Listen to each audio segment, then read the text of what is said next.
विद्यार्थी मित्रांनो, अमेरिका आणि इस्रायल हे दोन राष्ट्र एकत्र आलेले आहेत आणि एकत्र आल्यानंतर यांनी काय केलेलं आहे, 28 फेब्रुवारीपासून युद्धाची जी काय घोषणा आहे ती प्रत्यक्ष कृती करून केलेली आपल्याला निदर्शनास आलेली होती। तर या दोन्ही राष्ट्रांनी इराणवरती हल्ला चढवलेला होता आणि या हल्ल्यामध्ये आपण पाहिलं होतं की आयातुल्ला खामेनी यांचं त्या ठिकाणी काय झालेलं होतं, निधन झालेलं होतं किंवा त्यांची या ठिकाणी हत्या झालेली होती। असा जो काय प्रकार आहे हा इराणमध्ये आपल्याला निदर्शनास आलेला होता आणि हे आपण समजून घेणं काळाची गरज आहे की अमेरिका आणि इस्रायल हे जे दोन्ही राष्ट्र आहेत, हे दोन्ही राष्ट्र इराणवरती का हल्ले करत आहेत किंवा यांच्याबरोबर काय युद्ध करत आहेत, त्याचं मुळात एक कारण आहे। कारण इराण हा जो देश आहे या देशाने अणुशक्ती प्रकल्प जो आहे तो हाती घेतलेला होता आणि या प्रकल्पाच्या अंतर्गत इराण काय करणार आहे तर अणुबॉम्बची निर्मिती करणार आहे आणि असं म्हटलं जात आहे अमेरिकेला या अणुबॉम्बची फार भीती आहे आणि त्याचबरोबर इस्रायलला पण आहे। कारण इस्रायल आणि इराण हे जे दोन राष्ट्र हे एकदम कट्टर एकमेकाचे शत्रू आहेत आणि शत्रू असताना मग या ठिकाणी एक लक्षात घेण्यासारखी बाब आहे की जर समजा येणाऱ्या काळामध्ये जर असं झालं की इराणकडे जर अणुबॉम्ब आला किंवा इराणने जर अणुबॉम्बची निर्मिती केली तर त्याची परिणिती म्हणून काय होऊ शकतं तर अमेरिकेला पण धोका निर्माण होऊ शकतो आणि अमेरिकेचा एक नेहमी अजेंडा हाच राहिलेला आहे की जागतिक राजकारणामध्ये आमचा दबदबा हा कायम राहिला पाहिजे किंवा आम्ही या जगाला एक म्हणजे लीड करणारे लोक आहोत।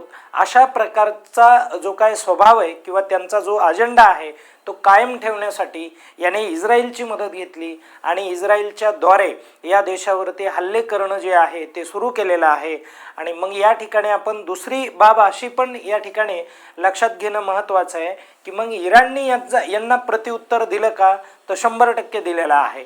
इराणने काय केलेलं आहे मित्रांनो तर इराणने गल्फ कंट्रीज ज्या आहेत, जवळचे जे काय राष्ट्र आहेत त्या जवळच्या राष्ट्रांवरती जे राष्ट्र अमेरिकेशी निगडीत आहेत किंवा अमेरिकेच्या बाजूने आहेत अशा सर्व राष्ट्रांवरती जवळपास 9 राष्ट्रांवरती आत्तापर्यंत इराणने हल्ले केलेले आहेत आणि त्यामध्ये विशेषतः आपण जर या ठिकाणी समजून घ्यायचं असेल तर सौदी अरेबियावरती हल्ला केलेला आहे आणि सौदी अरेबियावरती हा जो हल्ला आहे हा निश्चितच त्या राष्ट्राच्या दृष्टीने हा निंदनीय हल्ला आहे असं त्या राष्ट्राने निषेध देखील केलेला आहे।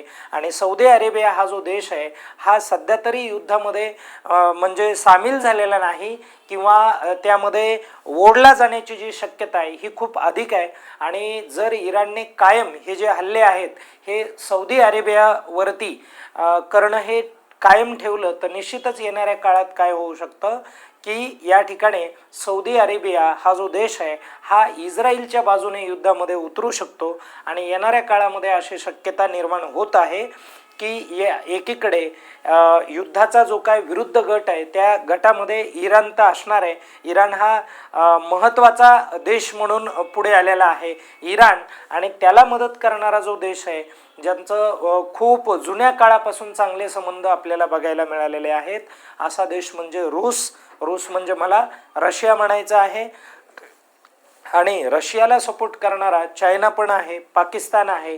मग असे देश काय होऊ शकतात, एका गटामध्ये जाऊ शकतात आणि इकडे इस्रायल असेल, अमेरिका असेल, सौदी अरेबिया असेल, ठीक आहे, कतार असेल, अशा अनेक जे काय देश आहेत ते दुसऱ्या गटामध्ये सामील होऊ शकतात आणि येणाऱ्या काळामध्ये एक मोठा युद्धाचा जो काय विस्फोट आहे तो निर्माण होताना दिसेल आणि याच काळामध्ये किंवा तिथूनच तिसरं महायुद्ध जे आहे ते आपल्याला बघायला मिळेल।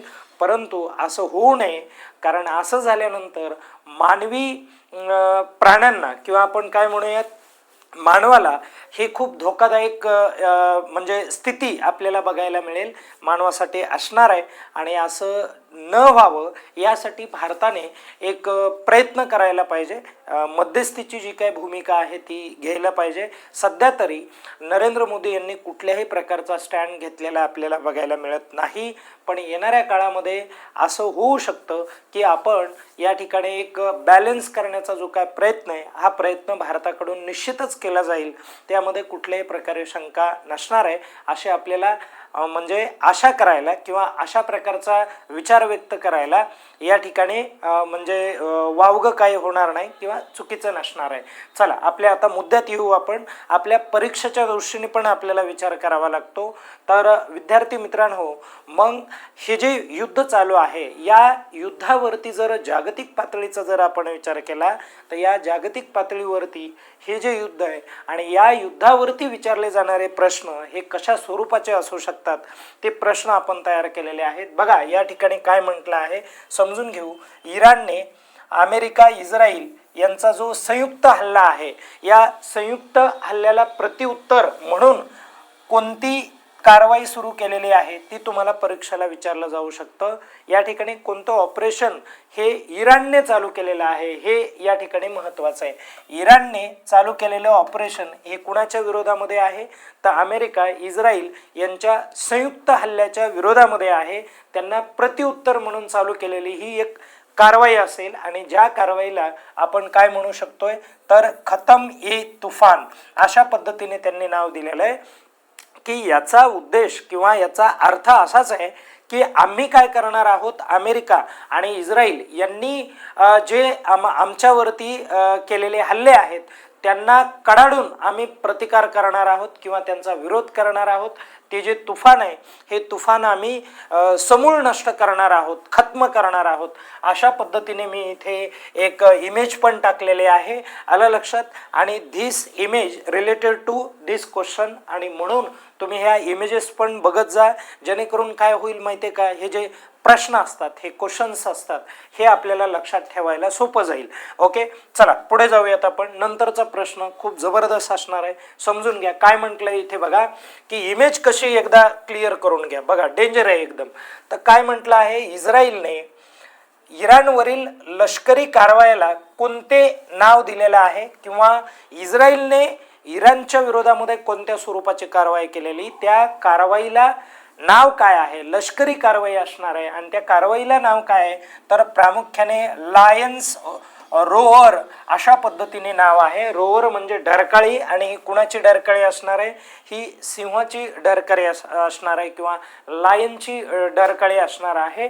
अशा पद्धतीने यांनी काय दिलेलं आहे या कारवाईला नाव दिलेलं आपल्याला बघायला मिळतं. आपण पुढे जाऊयात. बघा काय म्हटलंय, संयुक्त नियुक्त झाल्यानंतर अवघ्या 24 तासाच्या आतच काय झालंय, मृत्यू झालेल्या इराणच्या नवीन सर्वोच्च नेत्याचं नाव काय आहे अशा स्वरूपाचा देखील आपल्याला परीक्षेमध्ये डेफिनेटली प्रश्न येऊ शकतो. आणि प्लीज हा जो क्वेश्चन आहे हा क्वेश्चन एकदम चांगल्या पद्धतीने लक्षात ठेवायचा आहे. या व्यक्तीचं नाव काय आहे बघा, त्या नेत्याचं, हे या ठिकाणी लक्षात ठेवण्यासारखं आहे, हे परीक्षेमध्ये विचारलं जाईल. ओके चला आपण याचं करेक्ट उत्तर शोधूयात. तर याचं करेक्ट उत्तर काय आहे तर आयातुल्ला अली रेझा आराफी असं याचं नाव आहे. आणि यांची जी नियुक्ती आहे मित्रांनो, यांची नियुक्ती ही 24 तासापूर्वीच म्हणजे 1 तारखेला नियुक्ती झालेली होती. ओके असं झालेलं होतं आणि लगेच कालच त्यांचं काय झालेलं आहे तर या ठिकाणी मृत्यू झालेला आहे किंवा यांची हत्या झालेली आपल्याला या ठिकाणी बघायला मिळते. हे खूप महत्त्वाचं आहे. आणि बघा आयातुल्ला अली खोमेनी हे जे आहेत हे अगोदर सत्तेवर होते. हे कधी सत्तेवर होते तर 1989 पासून त्यांनी सत्ता केलेली आहे किंवा चालवलेली आहे. जवळपास 36 वर्ष त्यांनी काय केलेलं होतं, राज्य केलेलं होतं. आणि 36 वर्षामध्ये त्यांनी जे काय इराणची सत्तेची जी काय धुरा आहे ती निश्चितच खूप चांगल्या पद्धतीने त्यांनी पार पाडलेली होती मित्रांनो. आणि मग काय झालं तर आयातुल्ला खोमेनी यांची देखील हत्या करण्यात आलेली होती. आणि त्यानंतर पुढे काय झालं तर बघा आयातुल्ला अली रेझा आराफी यांची नंतर काय करण्यात आली, हत्या करण्यात आली. कारण यांचे उत्तराधिकारी हे होते आणि उत्तराधिकारी असताना देखील ही बाब अमेरिकेच्या लक्षात आले की यांनी एक जो काय टेम्पररी सुप्रीम लीडर आहे तो त्यांनी निवडलेला आहे, तर त्याला पण आपण काय करूयात, संपून टाकूयात. अशा पद्धतीचं जे काय एक कट कारस्थान आहे हे अमेरिका आणि इस्रायलच्या माध्यमातून झालेलं बघायला मिळतं.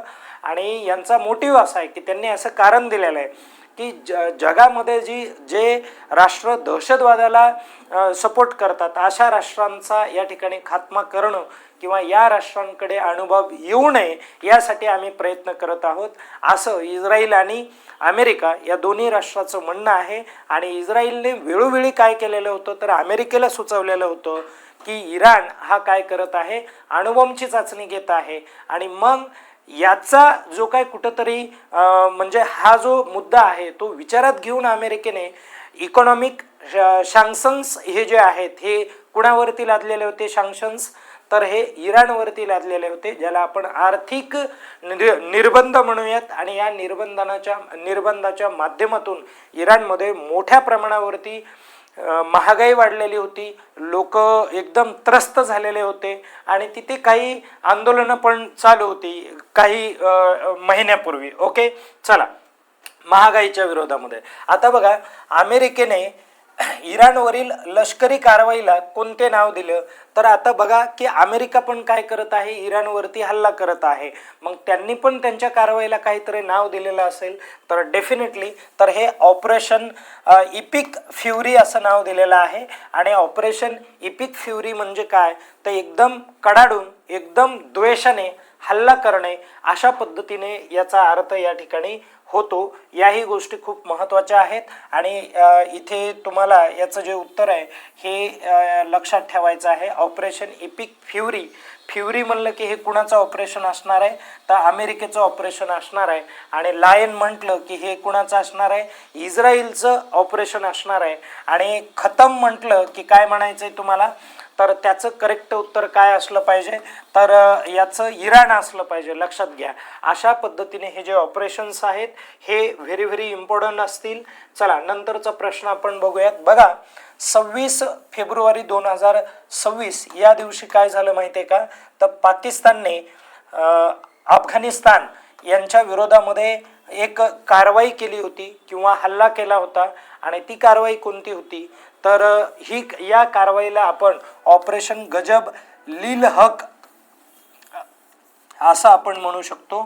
आणि एक लक्षात ठेवा, आता या गोष्टी खूप महत्त्वाच्या आहेत. या ठिकाणी मी इमेज पण दिलेली आहे, म्हणून इमेज पाहिली की आपल्याला बऱ्याच गोष्टी काय असतात लक्षात राहण्याची दाट शक्यता निर्माण होते. आता इथं क्लिअर करा की इथे काय आहे की पाकिस्तान आणि अफगाणिस्तान यांच्यामध्ये काय चालू आहे, युद्ध चालू आहे. परंतु त्याची जी काय क्षमता आहे किंवा त्याचं स्वरूप आहे हे खूप सध्या तरी कमी आहे किंवा फार असं काय मोठं युद्ध नाही आहे.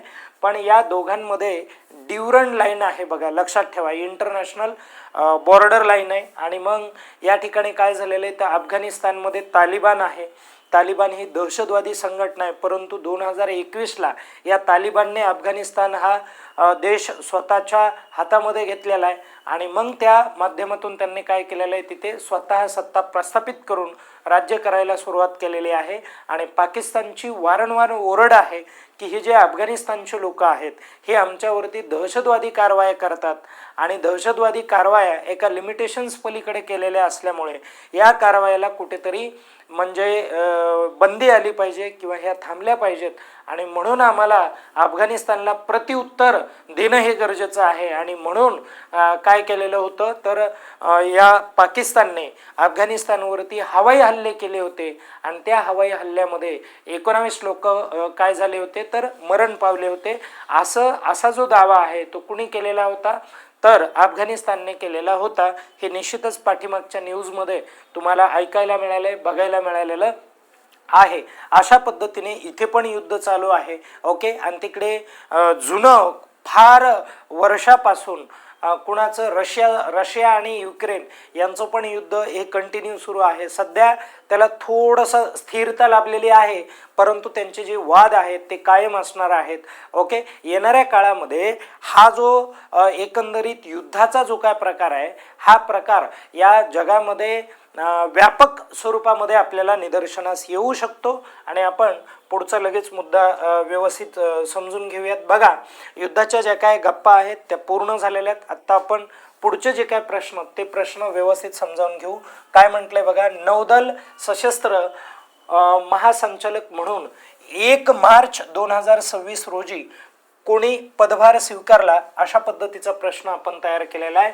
तर जी काय इंडियन नेव्ही आहे त्या इंडियन नेव्हीमध्ये महासंचालक म्हणून आता नुकतीच कुणाची निवड करण्यात आलेली आहे, अशा पद्धतीचा इथे प्रश्न विचारला गेलेला आहे. आणि त्याचं करेक्ट उत्तर काय असणार आहे, तर BP सिंग यांची निवड करण्यात आलेली. आणि BP सिंग ची ही एक इमेज असणार आहे, म्हणून ती पण तुम्ही व्यवस्थित बघा.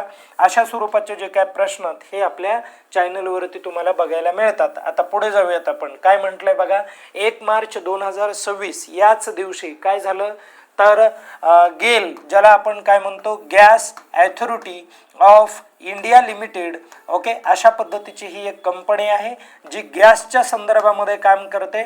आणि गॅसचे जे काय दर आहेत, प्राइस आहे, ती भारतामध्ये डिफाईन करण्याचं जे काय काम आहे या संस्थेच्या माध्यमातून केलं जातं.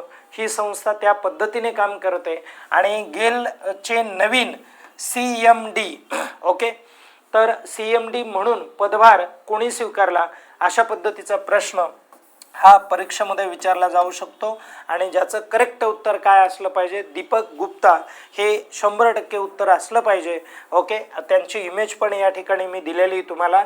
आपण थोडंसं पुढे जाऊयात. काय झालं बघा, नवी दिल्ली या ठिकाणी काय झालं, तर येथे होणाऱ्या 11व्या रायसीना संवाद 2026, लक्षात घ्या कोणता संवाद आहे, रायसीना संवाद 2026ला पार पडणार आहे. कुठे पार पडणार आहे, नवी दिल्ली या ठिकाणी पार पडणार आहे. आणि या संवादाला प्रमुख पाहुणे म्हणून कोण लाभले आहेत किंवा कोणाची उपस्थिती असणार आहे ते पण तुम्हाला सांगता आलं पाहिजे. तर त्याचं करेक्ट उत्तर काय आहे, तर अलेक्झांडर स्टब हे आहेत, that is president of Finland, okay, असं. म्हणून हे राष्ट्राध्यक्ष आहेत फिनलँडचे, Alexander Stubb. Okay, remember this line, very very important for you. Okay, चला आता पुढे. वर्ल्ड इकॉनॉमिक फोरम चे अध्यक्ष आणि CEO, ओके, पदावरून कुणी राजीनामा दिला, अशा पद्धतीचा देखील तुम्हाला प्रश्न या ठिकाणी विचारला जाऊ शकतो. इकॉनॉमिक फोरम आहे आणि इकॉनॉमिक फोरम ही इंटरनॅशनल ऑर्गनायझेशन आहे जी आर्थिक घटकाच्या संदर्भामध्ये काम करते. आणि इथे राजीनामा दिलेला आहे, ओके, इकॉनॉमिक फोरमचा. तर कुणी राजीनामा दिलाय, तर बोर्गे ब्रेडे यांनी काय दिलेला आहे, राजीनामा दिलेला आहे. ओके, आपण थोडंसं पुढे जाऊयात. आणि नंतर यांनी बघा रे, तर वर्ल्ड इकॉनॉमिक फोरम जे आहे त्यांचे अंतरिम म्हणजे सध्या तरी CEO, okay, chief executive officer म्हणून कोणाची नुकतीच नियुक्ती करण्यात आलेली आहे. तर त्याचं करेक्ट उत्तर काय असलं पाहिजे, तर अलोड्स विंगी, अशा पद्धतीने त्यांचं काय आहे उत्तर आहे. हे देखील तुम्हाला लक्षामध्ये ठेवायचं आहे, ज्यांची इमेज या ठिकाणी तुम्हाला बघायला मिळते. अशा स्वरूपाचे जे काय इम्पॉर्टंट क्वेश्चन असतात ते दररोज आपल्या चॅनलला होतात. आणि हे चॅनल जे आहे तुमच्यासाठी एकदम फ्री आहे. प्रत्येकाने या प्रश्नांचा लाभ घेतला पाहिजे. हे खूप महत्त्वाचे असे प्रश्न असतात आणि त्यासाठी आपल्या चॅनलला सबस्क्राईब करा, लाईक करा, बेल आयकन क्लिक करा आणि जास्तीत जास्त हे जे लेक्चर्स आहेत ते गरजू लोकांपर्यंत पोहोचविण्याचं काम हे तुमचं असणार आहे. ओके, या ठिकाणी आपण थांबूयात. धन्यवाद.